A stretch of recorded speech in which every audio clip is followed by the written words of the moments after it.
और दिन भर की बड़ी खबरों के अपडेट के बाद अब वक्त है आज की कवर स्टोरी का।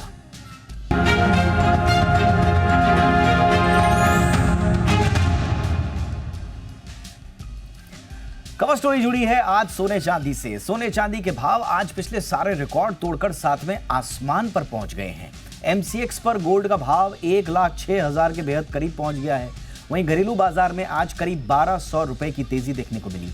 सोने में पिछले एक हफ्ते की तेजी की बात करें तो करीब 3.5% ये दर्ज की गई है तेजी।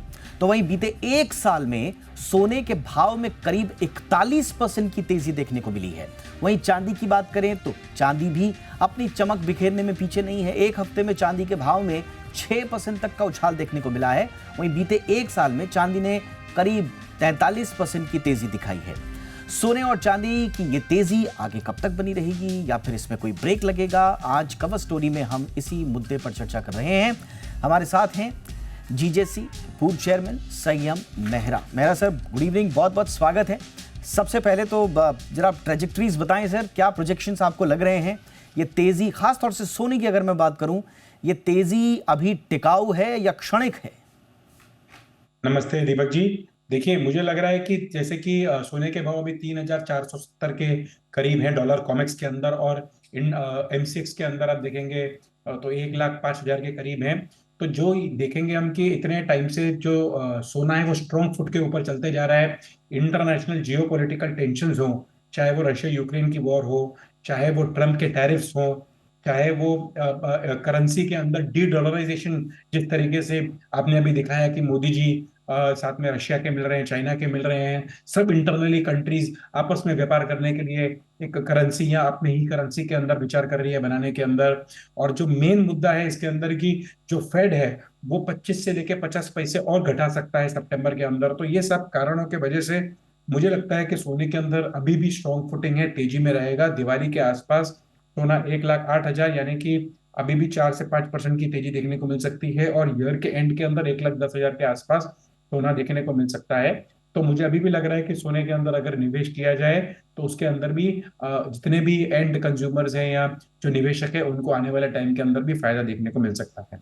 सर, निवेशकों के लिए तो बड़ी फायदे की बात हो गई है, लेकिन जो ग्राहक हैं और ख़ास तौर से त्योहारी सीजन के से पहले जो खरीदारी का मूड बना रहे हैं सर, उनको क्या सलाह देंगे? अभी ले लें या कुछ एक विंडो का इंतजार करें? देखिए, जो तेजी का माहौल है, मुझे लगता है कि नवंबर एंडिंग तक के भाव अभी भी तेज रहेंगे, चाहे गोल्ड के अंदर हो या सिल्वर के अंदर हो। जो दिसंबर के अंदर 1,000-1,500 के आसपास का मंदी का आएगा, लेकिन मुझे लगता है कि ये टाइम की जो तेजी है, आप देखेंगे कि मई जून जुलाई के अंदर ग्राहक जो थे वो रिटेल शोरूम्स के अंदर नहीं आ रहे थे, लेकिन अभी एंड कंज्यूमर्स या ग्राहकों ने ये माइंड बना लिया है कि सोने का जो भाव है ये लेवल पे टिकने वाला नहीं है, अभी भी धीरे धीरे बढ़ता रहेगा। और ईयर ऑन ईयर आप देखेंगे कि सोने के अंदर 12 से 13% की एवरेज तेजी का माहौल रहेगा। इस बार 42% आया, तो कुछ साल के अंदर 5-7% या 8% आया होगा। तो एवरेज आप देखेंगे 10 ईयर्स का, तो 12 से 13% की तेजी हमेशा ही ईयर ऑन ईयर गोल्ड के अंदर रही है। तो जो भी ग्राहक है, मेरा यही सलाह रहेगी कि अभी भी सोना ये भाव के अंदर हम सोचेंगे कि 100, 200, 300 रुपया अगर कम आ जाए तो खरीद ले। तो लेकिन अगर टेम्पररी टाइम पीरियड के अंदर घटता है तो इमीडिएटली बढ़ जाता है, सोना हाथ में नहीं आता है। तो बाइंग का एक माहौल बनाएंगे तो भी 3 से 4% मिनिमम तेजी उन्हें दिवाली तक या धनतेरस तक देखने को मिलेगी। यानी कि आप कह रहे हैं अगर 3-4% का आपको थोड़ा राहत चाहिए तो आप खरीदारी यथाशीघ्र कर सकते हैं, वरना 3-4% तक का भाव आपको तेज़ चढ़ता हुआ नज़र आ सकता है। अब चांदी की बात कर लेते हैं सर। चांदी में आप ट्रेजेक्टरीज भी बता दीजिए, और निवेशकों के हिसाब से और ख़रीदारों के हिसाब से विंडो सही बता दीजिए, कौन सी वक्त सही रहेगा ख़रीदारी के लिए? देखिए, जैसा हमने चांदी के अंदर देखा, तो सोने के अंदर 50,000 से भाव 1,10,000 तक बहुत स्पीड से आगे बढ़े। चांदी के अंदर हम देखेंगे तो तेजी उस लेवल से स्पीड से पहले नहीं आई थी। चांदी के अंदर तेजी अभी आ रही है जो 1,25,000 का है। $40 जो कॉमेक्स है, मुझे लगता है कि दिवाली के आसपास या दिसंबर तक $45 के रेट्स दिखने को मिलेंगे, और 3 साल के अंदर कॉमेक्स $65 के करीब आएगा। यानी 1,35,000 से 1,40,000 के भाव भी हमें ये साल के अंदर देखने को मिल सकते हैं। प्रीवियस हाई $50-51 था। मुझे लगता है नेक्स्ट ईयर तक वो डॉलर जो $51 के रेट है वो क्रॉस करेंगे। चाइना के अंदर जो सोलर का रेवोल्यूशन है, इंडस्ट्रियल यूसेज के अंदर जो आ रही है चांदी, जो आज भी यूएस के अंदर सिल्वर को ये अभी उसके अंदर डाला गया है कि वो भी बाकी कंट्री से इंपोर्ट करवाया जाए, जो लेस मेटल्स मिलते हैं उसके अंदर अभी चांदी को डाला गया है। तो मुझे लगता है कि आने वाले टाइम के अंदर चांदी के अंदर भी सोने से बेटर रिटर्न्स मिल सकते हैं, और सोने के अंदर जो तेजी आई है उससे बेटर अभी चांदी के अंदर आएगी। चांदी के अभी हम देखेंगे कि अप्रैल मई के अंदर भी जो सोने की बाइंग कम हुई थी, तो लोगों ने चांदी के शोरूम्स, चांदी की ज्वेलरी शोरूम शोरूम ज्यादा खोले, चांदी की ज्वेलरी ज्यादा खरीदी, चांदी के बर्तन खरीदे, चांदी के ऊपर जो गोल्ड की पॉलिश की है उसको जाके खरीदे। जो अभी भी त्योहार चल रहा है गणेश चतुर्थी का, उसके अंदर चांदी की मूर्तियां जो है बहुत अच्छी बिकी है। चांदी इन्वेस्टमेंट रूप के अंदर जो कस्टमर्स है उनके लिए बेटर टू द पॉकेट आ रही है। जो ज्वेलरी आज भी जो पहले सोने की पहने जाती थी, काफी शादियों के अंदर चांदी के ऊपर भी डिफरेंट ज्वेलरीज आ रही है। चांदी के एग्जीबिशंस भी काफी हो रहे हैं, हमारे जीजेस जो हो रही है उसके अंदर भी चांदी का बहुत बड़ा पवेलियन रखा है। तो चांदी भी मुझे लग रहा है अभी काफी पॉजिटिव है। काफी साल रुकना पड़ा था 1 लाख के रेट्स के लिए, लेकिन अभी मुझे लगता है जिस तरीके से चांदी की तेजी आई है, अगर चांदी के अंदर इन्वेस्टेड रहोगे तो 1% 2% अगर नीचे भी गया तो अपसाइड ज्यादा मिलेगा, और इन्वेस्टमेंट रूप के अंदर दूसरे इन्वेस्टमेंट से बेटर कहते हैं चांदी के अंदर रिटर्न आएंगे। Absolutely sir. तो ये है सोने और चांदी पर पूरी स्ट्रैटेजी त्योहारों तक के लिए, निवेश के लिहाज से भी और एक आम ग्राहक के लिहाज से भी। बहुत बहुत धन्यवाद मेरे सर, आपने वक्त निकाला हमारे लिए, इतने सारे सवालों का जवाब दिया। Thank you so much. और आइए शुरू करते हैं अब हमारी दूसरी कवर स्टोरी।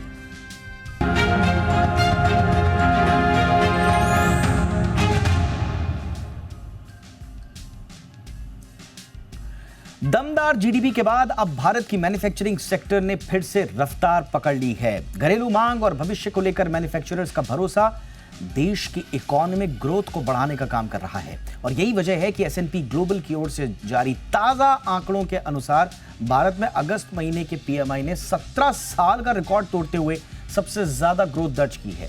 एस&पी ग्लोबल की ओर से HSBC India manufacturing purchasing managers index यानी कि पीएमआई डेटा के अनुसार ये अगस्त में बढ़कर हो गई है 59.3, जो फरवरी 2008 के बाद से उच्चतम स्तर पर है, जबकि जुलाई में ये 59.1 थी, थोड़ा पीछे बढ़ ही रही है आगे यानी कि।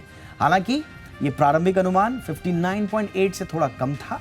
आपको बताएं कि अगर 50 से ऊपर पीएमआई इंडिकेटर है तो इसका मतलब ये है कि कारोबारी गतिविधियों में बढ़ोतरी हो रही है, सब कुछ बढ़ रहा है, प्रोडक्शन वगैरह सब ठीक ठाक चल रहा है। जबकि अगर ये 50 से नीचे हो गया तो फिर ये गिरावट का संकेत देते हैं। तो इसलिए पीएमआई का बढ़ना और लगातार बढ़ते रहना और 17 साल के उच्चतम स्तर पर आना बहुत मायने रखता है। लेकिन इसके लिए हमारे दूसरे संकेत क्या मिल रहे हैं हमारी अर्थव्यवस्था के लिए, इस पर बातचीत करने के लिए हमारे साथ हैं जाने माने market expert Ajay Bagga sir. Bagga sir, good evening, बहुत बहुत स्वागत है सर।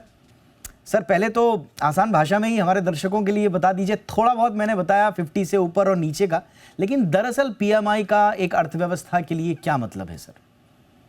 देखिए, पीएमआई क्या है? Purchase managers index. तो हर अर्थव्यवस्था के लिए एस&पी ग्लोबल ये इंडेक्स बनाते हैं, और ये एस्टिमेट रहता है कि कैसे आपका मैन्युफैक्चरिंग, कैसे आपका सर्विस। तो 2 आंकड़े आते हैं, एक मैन्युफैक्चरिंग का आता है, एक सर्विस का आता है, और फिर एक कॉम्पोजिट निकल के आता है, वो जो कि पूरी इकोनॉमी के लिए है।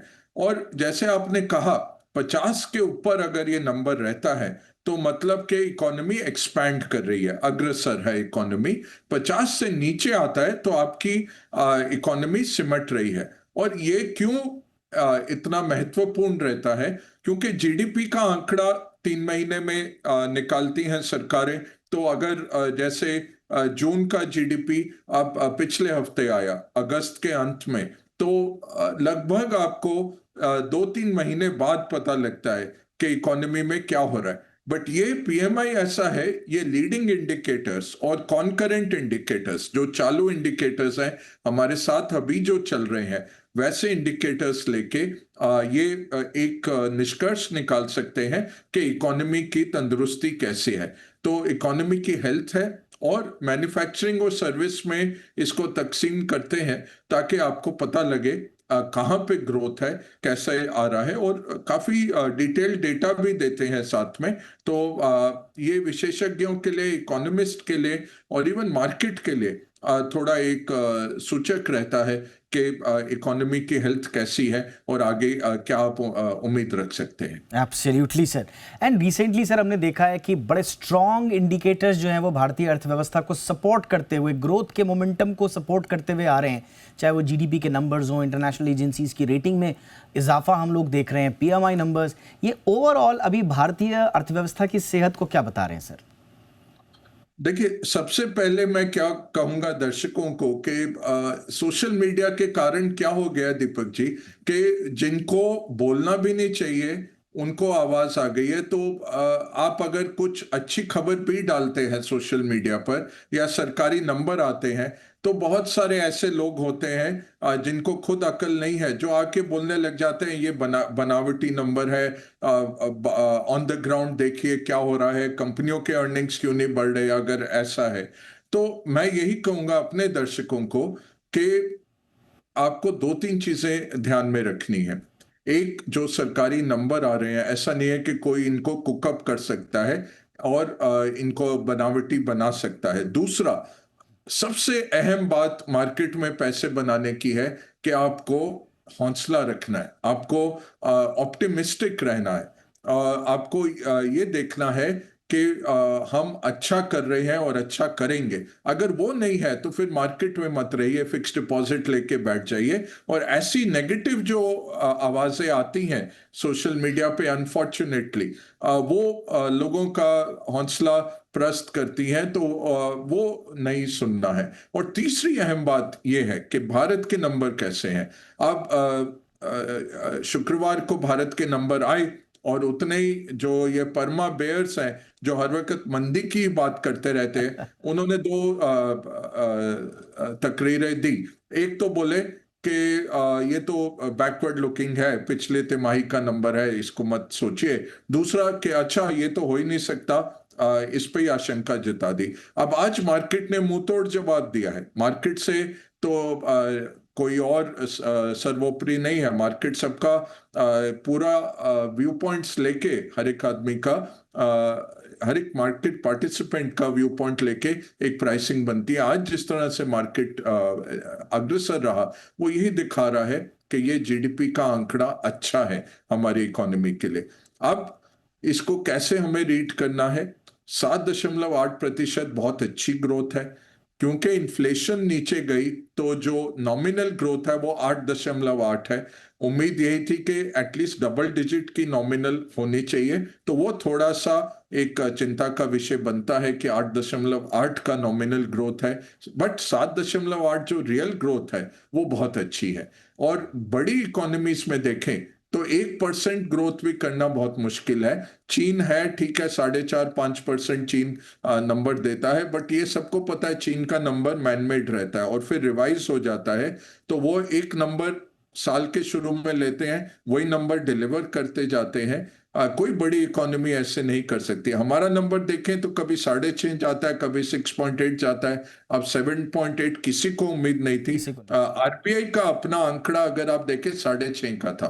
तो सबसे वेल इन्फॉर्म्ड अगर आप कह सकते हैं कोई, वो हमारा सेंट्रल बैंक है। ये जरूर है कि आंकड़ा एक महीने पहले का था, तो वो जो फर्स्ट रशेस आए थे उनके पास, उसके बेसिस पे था। बट उसके सामने इतना आउट परफॉर्मेंस आया है, ये हमें देखना है। अब ये क्वेश्चन आता है फिर, कंपनियों के अर्निंग्स इतने अच्छे क्यों नहीं आए? देखिए, एक पूरा इकोनॉमी लिस्टेड कंपनियों से नहीं बना हुआ है, तो बहुत सारे क्षेत्र ऐसे हैं जो अनलिस्टेड है। एग्रीकल्चर में कोई लिस्टेड ही नहीं है। सरकार में, पब्लिक एडमिनिस्ट्रेशन में कोई ज्यादा लिस्टेड नहीं है। डिफेंस में जरूर अब लिस्टिंग शुरू हो गई है, बट डीआरडीओ, इसरो, ये सब कोई भी लिस्टेड नहीं है। इस पर ही कहां से ग्रोथ आई है अगर आप देखें, पब्लिक कंजम्पशन अच्छा चला है। दूसरा, हमने देखा कि सरकारी खर्चा अच्छा हुआ, सरकारी इंफ्रास्ट्रक्चर स्पेंड और सरकारी पब्लिक एडमिनिस्ट्रेशन स्पेंड और डिफेंस पे जो स्पेंड आया वो बहुत अच्छा था। और इसमें क्यों इतना अच्छा नंबर है? क्योंकि ऑपरेशन सिंदूर इसमें हुआ, पहलगाम इस बीच हुआ। अगर इकोनॉमी का पूरा बंटाधार होने वाला था, अगर आपने जंग छेड़ी जी। एक टेररिस्ट स्टेट के साथ और उसमें आप विजय हुए और फिर भी आपका जीडीपी इतना तेजी से बढ़ा, ये कुछ तो दर्शा रहा है कि कहीं तो आप कुछ अच्छा कर रहे हैं। तो ओवरऑल मैं यही कहूंगा कि हमें इसमें ज्यादा दिमाग नहीं लगाना है, मार्केट आपको बता देता है नंबर ठीक है कि गलत। और दूसरा है, इतनी मायूसी छाई हुई है। आज सवेरे दीपक जी हमारे जो इंडेक्स थे सारे जी। इतने ओवरसोल्ड नंबर पे आए हुए थे कि लग रहा था कि यहां से और नीचे कौन खींच के ले जाएगा। ठीक है, एफआईज बेच रहे हैं, रुपया न्यूनतम लेवल पे आया, वो सब ठीक है, वो आरबीआई का भी एक डिसीजन होता है। चाहे हम कहते हैं कि जी हम सर। लेवल नहीं करते राइट रुपए का, सर। Absolutely sir. अब सर, अब आपने सही कहा, सोशल मीडिया वालों को तो क्या कहना है, मैं तो आपको फॉलो भी करता हूँ। आप तो मोदी जी और पुतिन की और शी जिनपिंग की फ़ोटो डाल रहे थे तो वो भी कह रहे थे ये नकली फ़ोटो है जबकि आप लाइव बेसिस पे फ़ोटो डाल रहे थे। बट एनीवेज, बट थोड़ा सा सर मैं चैलेंजेस पर भी बात आपसे ज़रूर करना चाहूँगा। आज ही मैं रॉयटर्स की रिपोर्ट भी पढ़ रहा था। थोड़ा सा जो कोर कॉर्पोरेट अर्निंग्स आउटलुक जो है वो थोड़ा सा वीक बताया जा रहा है, जिसका जिक्र आपने भी किया। थोड़ा सा credit growth, nominal GDP growth को भी थोड़ा सा वीकर साइड पे बताया गया है। और जो वार्निंग है, जो weakening of asset quality at the banks, इसको लेकर भी चिंताएं हैं। और साथ ही साथ में जो टैरिफ का प्रेशर है, इंटरनेशनल अनसर्टेनिटीज़ हैं, तो सर हेडविंड्स भी लगातार हमको देखने को मिल रहे हैं। तो आगे सर हमारे लिए चैलेंजेस क्या क्या हैं, इनके बारे में थोड़ा बता दीजिए। ये जो पांच चीजें की कहीं आपने सारे चैलेंजेस हैं, तो मैं दोहराऊंगा नहीं, टाइम हमारे पास कम रहता है। आपने बहुत अच्छी तरह इसका समरी कर दिया। अब कॉर्पोरेट अर्निंग्स ग्रोथ में ठहराव है, और दूसरा हमारे लिए क्या इशू है कि हमारे मार्केट का बहुत बड़ा तबका आईटी है और दूसरा फाइनेंशियल्स है। इनफैक्ट फाइनेंशियल्स नंबर 1 है, आईटी दूसरा आता है। तो बहुत बड़ा हिस्सा हमारे मार्केट का वहां से आता है। आईटी को आर्टिफिशियल इंटेलिजेंस की तरफ से चोट है और ग्लोबल स्लोडाउन की तरफ से चोट है। तो हमने देखा है आईटी पिछले 4 क्वार्टर्स में और पिछड़ा है। बैंक्स में क्या है, ज्यादा माइक्रो फाइनेंस की चिंता थी, वो पिछले 1 साल में राइट ऑफ हो गया है। बाकी अगर आप देखें कोई इतना बड़ा नहीं है, थोड़ा रिटेल में है जरूर नरमी, बट 10% से ज्यादा की क्रेडिट ग्रोथ है। आरबीआई ने जो रेट कट किया है वो अभी फ्लो थ्रू हो रहा है, उसका अभी 70% फ्लो थ्रू हुआ है। 1% जो उन्होंने काटा है तो 70 बेसिस पॉइंट इकोनॉमी में आया है, 30 और आना है। मेरी निजी सोच यही थी कि आरबीआई को पिछली बैठक में काट देना चाहिए था रेट, क्योंकि हमें कर्व से आगे रहना था। बट आरबीआई ने सोच के ही किया है। मुझे लगता है अक्टूबर या दिसंबर में एक रेट कट और करेंगे।